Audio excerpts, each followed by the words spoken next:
It's truly humbling. Also, thanks for introducing me to Father Kappen.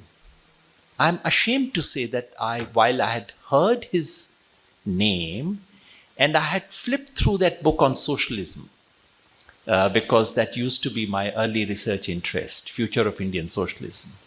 So that's how I connected with him. But I didn't quite read him. And now that I've got to read him briefly and what I've heard in the seminar, I feel very bad that I did not read him earlier because, and I don't say it simply because I happen to be delivering this lecture, because my quest for quite some time has been that there are two parallel intellectual streams in 20th century India. One is that of the tradition of decolonization, very indigenous and rooted. The other is the strong egalitarian streak. And I have felt and have said repeatedly that it is only by bringing these two streams together, by getting these two streams to converse with each other, that we can respond to the challenge of 21st century. And that's what draws me to Ram Manohar Lohia. That is what drew me to Kishan Patnaik, because these are thinkers who were trying to bring these two traditions together, egalitarianism and decolonization. And Father Kappen seems to be exactly that kind of person, probably deeper than other sources that I've drawn upon. What you read out after, of what he wrote after 1992 is exactly what this country needs to learn from. And my sense has been, and I've said again and again, it is the spiritual vacuousness of our secular politics which is responsible for where we have landed today. We need that in this country, revolution need not turn its back to religions. Religion actually happens to be the site for revolutions in this country. So I'm really thankful to you for giving me this opportunity to begin my journey to discover Father Kappen. It so happens that the theme that I had originally suggested for this lecture would have absolutely fitted for Intellectual Quest of Father Kappen. I had suggested to Mercy that I speak on what I call India's Swadharma. That's actually, so the passage that you read out, in my language, it translates into search for India's Swadharma. I think later, Mercy may have read one of my articles in the newspaper, and she was quite enchanted by this idea of democracy's enchantment. No, I don't resent changing the title. I actually am grateful, because now whenever I write about India's Swadharma, I would write after having read Father Kappen, which is what it should have been like. So thanks for saving me and for bringing me closer to the theme that we must discuss today. Because democracy is the reigning deity of our times. The thing about reigning deities is this, that you cannot but worship them, that you keep having questions, but you cannot allow yourself those questions because you are up against a reigning deity. This is our trouble with democracy. We fight battles, but we fight that battles. We must fight that in the name of democracy. Democracy is something whose absence we bemoan. We bemoan it quite a lot, and with very good reasons, for the last 10 years. What I'm going to argue is something slightly different. I would present my argument in 3 parts. I will begin by arguing that the crisis of democracy that we have today is deeper than it appears. It's not merely a crisis of non-fulfillment of democratic procedures in practice. The crisis is that of the very conception of democracy. It is not merely an Indian crisis. We are looking at a global crisis. That's part one. In part two, I would suggest that this crisis has deep roots, deep conceptual roots. It's not an accident. It's not because of something that happened in the last 20, 30, 40 years. That there has been a certain tension, a contradiction, which is at the heart of democratic enterprise.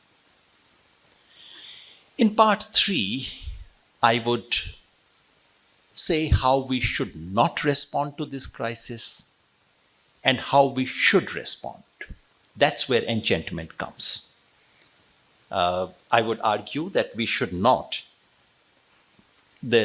exercise the option of breaking the spell of democracy and just keep them distance from it. That we must find ways of re-enchanting it. All right, part one. Much of our conversation in today's India is about how undemocratic the current regime is. I don't need to go over this with this kind of audience. We all know it. We talk about it every day. We talk about the undeclared emergency. We talk about violations of human rights. We talk about suppression of minorities. We talk about breakdown of minimal protocols of parliament. We talk about lack of free and fair elections.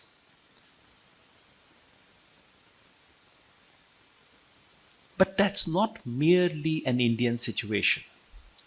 And that's not merely a problem with the practice of democracy. The fact is that the real life of democracy is a far cry from the romantic story of democracy that has been told to us by the dominant orthodoxy. What is that lovely story of democracy? The lovely story of democracy that is taught to us in textbooks. I must confess that I'm guilty of writing some of those textbooks, which if you read class 9, 10 textbooks of NCERT, you would understand why I have these pangs of guilt. The dominant orthodoxy presented us with a neat definition of democracy, which is a normative standard, which allowed every political regime to be pigeonholed into democracy or non-democracy binary. It supplied us with an institutional checklist which can be used across the globe to operationalize the idea of democracy. It wove a lovely tale of nations' utopian transition to, consolidation of, and culmination in a finished product called democracy. This is the lovely telos. The whole world is marching towards democracy. At the top of it, we know who stands at the top, the US of A. Now, this is the highly stylized and selective version of what has in fact been contingent path that democracy has taken in a tiny but dominant part of the globe.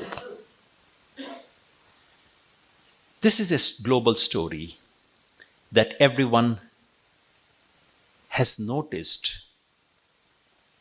Everyone has noticed that something has gone wrong with this global story. And all of us must be deeply grateful to Donald Trump and to the United States of America for bringing the truth to everyone's light. We needn't have waited for Donald Trump's return to power to ask this question.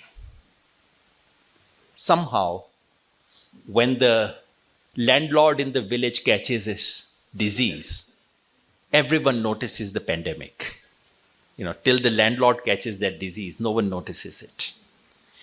We could have asked this question after his first victory in 2016, or after Modi ji's triumph in 2019, or perhaps after his popular endorsement following 2002 pogroms in Gujarat. After all, that was a popular endorsement through democratic mechanisms. Or if we care to look at the rest of the world, after Viktor Orban's rise to power in Hungary in 2010, Benjamin Netanyahu's vice-like grip in post-2009 Israel, Rajapaksa's family control in Sri Lanka after 2004, beginning of Erdogan's regime in Turkey in 2003, Thaksin's victory in Thailand in 2001, and so on and so on. The harsh truth is that the record of actually existing democracies in delivering good outcomes is actually not so good. The phenomena of democratically elected and re-elected leaders unleashing political bad, chaos, corruption, criminality, ethnocide, ecological destruction, and what have you, while retaining their popularity, is not something new.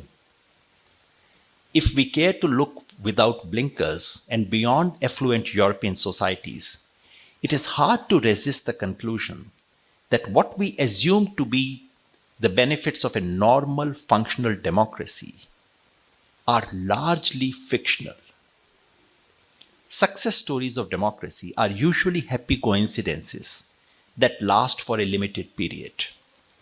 These episodes are bright stars in a dark sky of shades of democratic disappointments, failures, and disasters. These are very harsh things to say.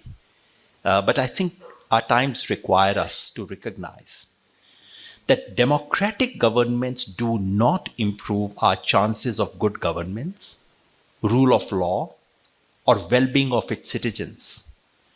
Not to speak of climate change, issues concerning future generations, or non-human creatures and nature.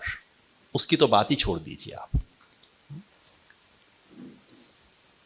This is the record of actually existing democracies. Now, lest some of us begin wondering, what is this man up to? What exactly is he saying? Is he building a case for authoritarianism? No, I'm not.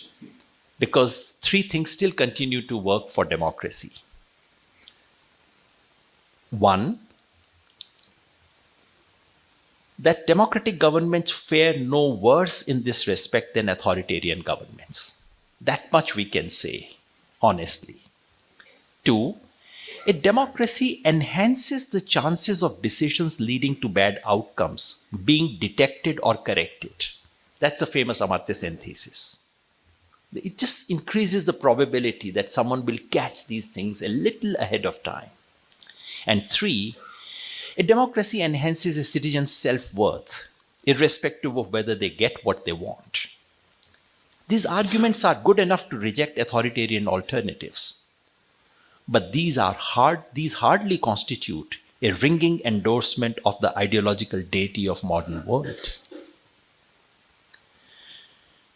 The fact is that some of the disasters that we have seen in recent times have not been disasters of the upstaging of democracy or of violation of democracy.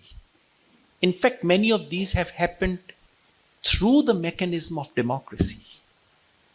And that's the 21st century style. I mean, I keep saying in 21st century, everything is smart. Children are smart, phones are smart. Authoritarian leaders are also smart. Everything is done in the name of democracy and by using the mechanism of democracy. The long list that I read out, except in one or two cases, you cannot say that the elections that they won were unfair elections. It's in and through duly constituted majority rule. You cannot say that Mr. Trump has won an unfair election. And that is something we avoid facing this because it hurts us, because it pains us. This sober record, however, has not affected celebrations of the dominant model of democracy and attempts to export it all over the world.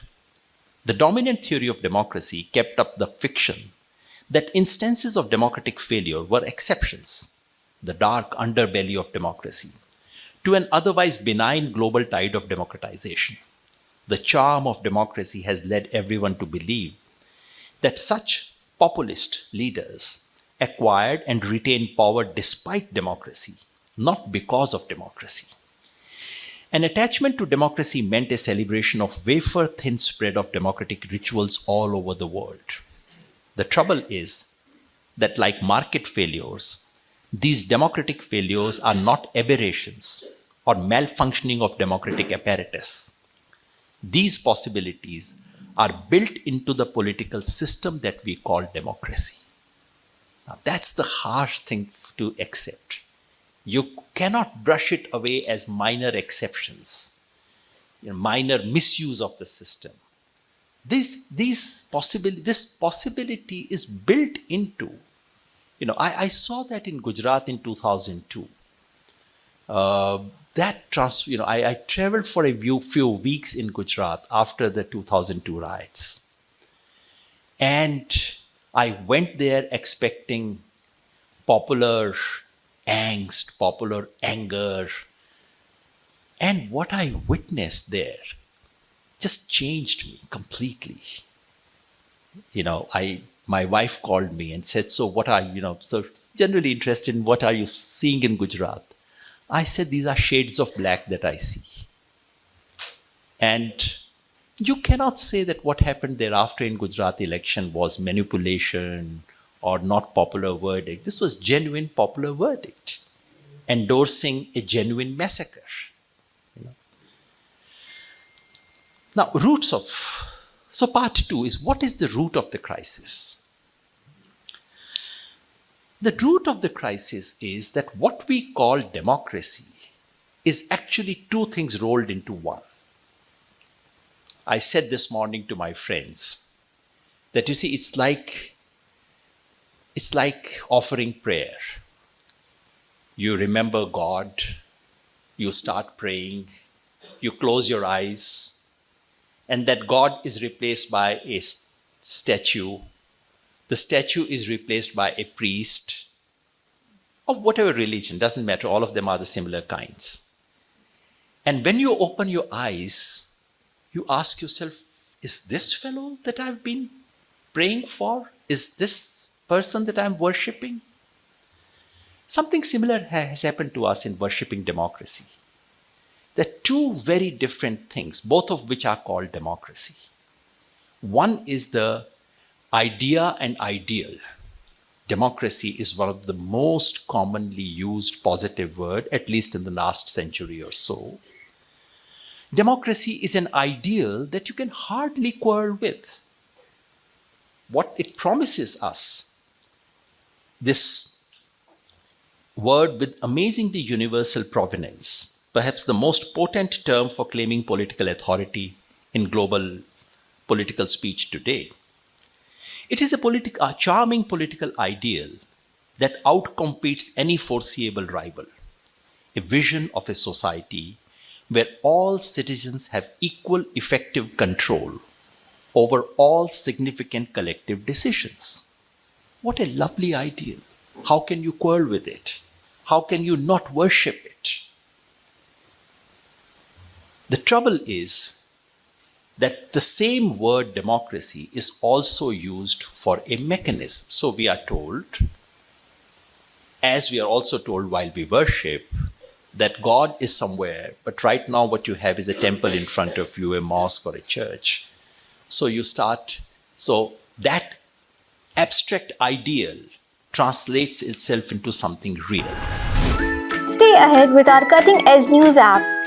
Instantly access the latest shorts in just 1 minute and breaking news in just 50 words. Download now for a smarter, faster news experience.